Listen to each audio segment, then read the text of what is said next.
I'm Major Caroline Hayes. 20 years, 5 deployments, and 1 shattered ACL later, I was finally home for good.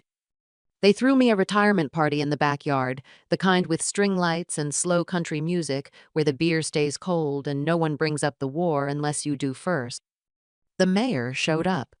So did my old CO, my cousins, and half the women from my church group. I wore a black dress that still felt foreign to my body. My daughter said I looked like someone who'd finally earned rest, but rest wasn't sitting right with me. Something about that day made my skin feel tight, like I was still waiting for orders. We were gathering for the group photo when someone asked, "Where's Tom, my husband?" The man who promised to hold the fort while I held a rifle. I smiled and waved them off, said I'd go find him. My legs moved before I could think, muscle memory from years of moving toward trouble instead of away. The kitchen door was half open. I stepped in, calling his name softly, not expecting anything except maybe a phone call or him sneaking a cookie. What I saw instead was my private nurse Alina pressed against the counter. His hand cupped her face like it belonged there. Their lips moved like this wasn't the first time, like they'd practiced. I didn't drop the wine bottle I was holding. I didn't shout. I didn't cry. I just stood there, watching the way his shoulders relaxed under her touch in a way they hadn't undermined for months. My heart didn't race. It retreated like a soldier falling back behind a wall. He didn't see me. Or maybe he did and didn't care. I turned quietly like I'd done 1,000 times in training. Silence saves lives. I closed the door behind me, made my way back to the crowd, and smiled like nothing in my world had cracked open 5 minutes earlier. Someone handed me a glass of champagne. I nodded. Toasts were coming up. People clinked their glasses and called me a hero. I kept thinking about the way Alina had once held my IV bag after surgery, how she'd texted Tom updates when I was sedated, how he'd joked that she reminded him of me when I was younger. I had laughed. Of course I had. As my old commander raised his glass and said something about loyalty and sacrifice, I locked my jaw and took a slow sip. The champagne fizzed like static on my tongue. My daughter caught my eye across the lawn. Her smile faltered. I adjusted my posture and gave her a small, practiced nod. She didn't need to know. Not yet. You don't serve 2 decades without learning how to compartmentalize. You take pain, fold it into a square, and tuck it behind your ribs until you're alone enough to open it. But something about that kiss, that kitchen, that moment, it didn't fold. It stayed sharp. When they called me up to say a few words, I cleared my throat and walked to the mic. My boots would have sounded louder than these heels. I stood tall. I smiled. And I began. The flash of the camera caught me mid-blink, but no one noticed. I shifted slightly, tucked my chin the way photographers always reminded me, and smiled like I hadn't just watched my marriage crumble next to a tray of finger food. Tom was beside me, one arm looped gently around my waist, his fingers resting just where Alina's had been. I didn't flinch. Instead, I leaned into him just enough for the picture to look right. My daughter was standing on the other side, her hand brushing mine. I tightened my grip on the stem of the glass I was holding, not too hard, just enough to feel its shape. This wasn't the first time I'd had to swallow fear. I remembered crouching behind a wall of sandbags in Kabul, waiting for a mortar to decide if I'd get another day. But that day, I'd had a plan. A target. A known threat. This was different. This was a betrayal with a smile and good cologne. People kept talking, laughing, toasting. I nodded and laughed in the right places. I even made a joke about how retirement just meant trading boots for lawn chairs. My voice didn't shake. Not once. That's what discipline does. It wraps around pain like armor, turns it into stillness. My mother once told me that the hardest battles come after the uniform comes off. She said real wars happen around kitchen tables and in the quiet spaces between 2 people who used to know each other. I used to think she was being dramatic. Nah, wasn't so sure. Tom whispered something in my ear, something that made the guests chuckle. I smiled again, this time just with my mouth. Inside, everything was shifting, but I stayed still. Stillness had kept me alive. It would carry me through this too. There would be no scenes, no smashed plates, no crying in the guest bathroom. Not here. Not tonight. If he was going to fall, I wouldn't be the one losing balance. Not in front of these people. Not in front of my daughter. Not before I was ready. She found me just after the last toast. The crowd had begun to thin, and the music had shifted to something softer, more forgettable. She walked over slowly, holding 2 slices of cake, her eyes never leaving my face. There was a flicker in her expression. Not fear exactly, but concern edged with confusion. She was smart, always had been. Too observant for her own comfort. I could see the question forming before she even opened her mouth. I took the plate she handed me, careful to smile with my eyes. A silent thank you, a silent warning. She hesitated, waiting. I could feel the weight of her stare pressing into the calm I had worked so hard to hold. I sat on the edge of the garden bench, patted the spot beside me. She joined me, legs crossed, one hand resting on her knee. I didn't speak. I didn't need to. I just looked at her, really looked, and let the silence do what words couldn't. She studied me for a long moment. Then she nodded, once slow and deliberate. That was her way of saying she'd wait. That she knew something had cracked, even if she didn't know where or why. I placed my hand lightly over hers and gave the smallest squeeze. Not tonight, my touch said. Her fingers curled back in response. Okay. Not tonight. Behind us, someone laughed too loudly. Tom's voice. I didn't turn to look. My daughter did. I watched her eyes narrow just a little, the pieces beginning to move in her head. But she stayed seated beside me, shoulders squared like mine. We sat like that for a while, not speaking, just breathing in the night air and watching the lights flicker against the tent fabric. It wasn't comfort, not really, but it was a kind of shared stillness, the kind that holds more love than anything loud. When she finally stood to help with dishes, I let her go without a word. She didn't ask again. She didn't need to. Some truths travel slowly between generations like echoes that only daughters can hear. The next morning, I called Michael. He was Alina's husband, a quiet man who worked in logistics and always brought his own coffee mug to community events. I had his number from a holiday card she sent last year, tucked into a kitchen drawer with expired coupons and broken pens. He didn't sound surprised when I asked to meet. Just tired. We sat in a diner off Route 5 sipping watery coffee and pretending to talk about weather until I finally said it. He nodded slow and steady, like he'd been waiting for someone to confirm what his gut already knew. He'd noticed things. Late shifts. Password changes. A perfume she never used before. He hadn't confronted her, not yet. I told him what I saw at the party. No drama. Just facts. He exhaled through his nose and pulled out a small black flash drive from his pocket.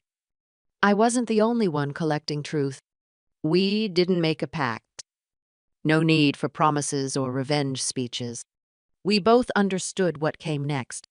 Quiet observation. Pattern recognition. We agreed to move like chess players, not boxers. The goal wasn't pain. It was precision. Back home, I set up a camera near the back entrance. One that faced the kitchen window where the light always hit around 4 p.m. I replaced the batteries in the old baby monitor and synced it to a recorder. I made sure it captured voices clearly through thin drywall. The hardest part was staying warm. Not cold. Not cruel. Just steady. He'd ask about dinner, about dry cleaning, about nothing. I nodded, replied simply, let him underestimate my silence. Silence made people sloppy. A week later, I visited the bank. Scheduled an appointment under the guise of refinancing. I asked casual questions about joint assets, real estate, long-term holdings. The banker handed me a folder thick with possibilities. I smiled politely and took my time reading. My next call was to my lawyer. I asked for lunch, not a consultation. Over tuna salad, I laid out what I had. Audio-video shared suspicions.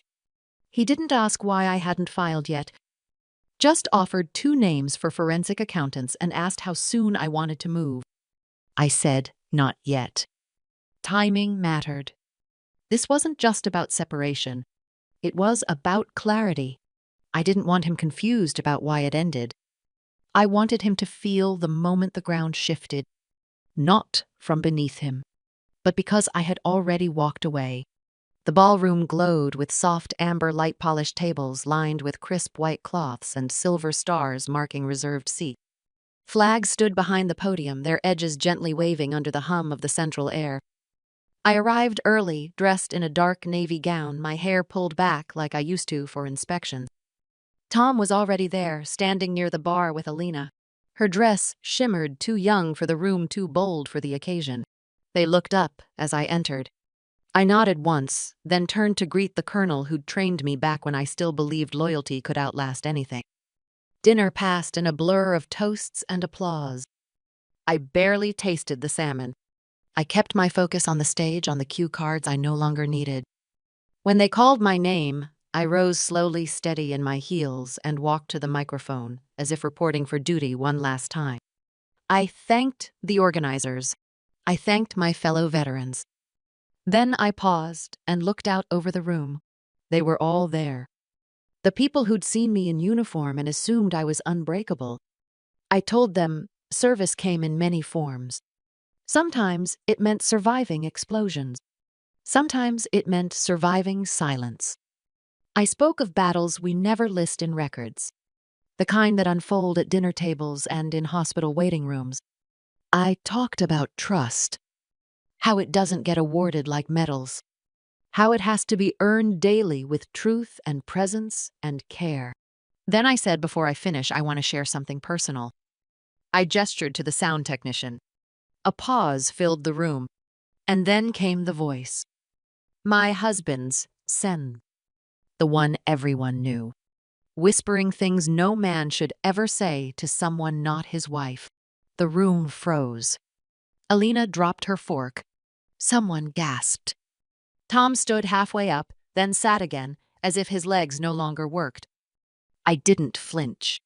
I let the clip play, let every word echo through the hall lined with plaques and folded flags. When it ended, I took a breath and stepped closer to the microphone. I said, some wars are fought with bullets. Others are fought with silence. And sometimes the most powerful weapon is simply letting the truth speak louder than you ever could. I nodded once, turned, and walked back to my seat. The applause didn't come right away. It came slowly. Then, all at once. Not out of pity, not even out of anger, but because they just witnessed something they didn't have a name for. But I did. Victory. On my terms. He slammed the front door hard enough to rattle the frame. I was sitting at the kitchen table, still in my banquet dress, sipping cold tea. His voice broke through the house like a storm that didn't know where to land. He said I humiliated him, destroyed his name, that everyone would look at him differently now. I looked up slowly, met his eyes, and told him I didn't ruin anything. I just stopped covering for what he'd already wrecked. He paced the room, hands in his hair, asking how I could do that to him in front of those people. I stayed quiet for a moment. Then I said those people deserved the truth just as much as I did. He left again before sunrise. I didn't watch him go. Instead, I walked into our bedroom, opened the closet, and pulled out the same duffel I'd used overseas. It still smelled faintly of sand and cedar oil. I packed with purpose, not sadness. By noon, I had the keys to a small place just outside town. 2 bedrooms, a porch, and quiet neighbors. The kind of place where birdsong replaces apologies and no one asks what medals you've earned. I left him a note on the counter. It said, "You know why?" The first few nights the silence was heavy, not peaceful. But I slept. Not because I wasn't hurting, but because I had stopped pretending. That's its own kind of rest. I made coffee without thinking of who wanted sugar. I folded laundry without waiting for someone to notice. My daughter came by 2 days later. She didn't ask where he was. She just helped me hang curtains and asked if I liked the way the morning light hit the floor. I told her yes. She said, "You seem lighter." I said, "That's what happens when you stop carrying what isn't yours." We sat on the floor that evening, surrounded by half-unpacked boxes and pizza slices. She asked if I regretted anything. I thought about it. Then I told her the truth. I don't regret the marriage. I regret losing myself inside it. She rested her head on my shoulder and whispered, "I saw you at that podium." I've never been prouder. I didn't respond. I just placed my hand over hers and held it there. Outside, the wind moved through the trees like a quiet song.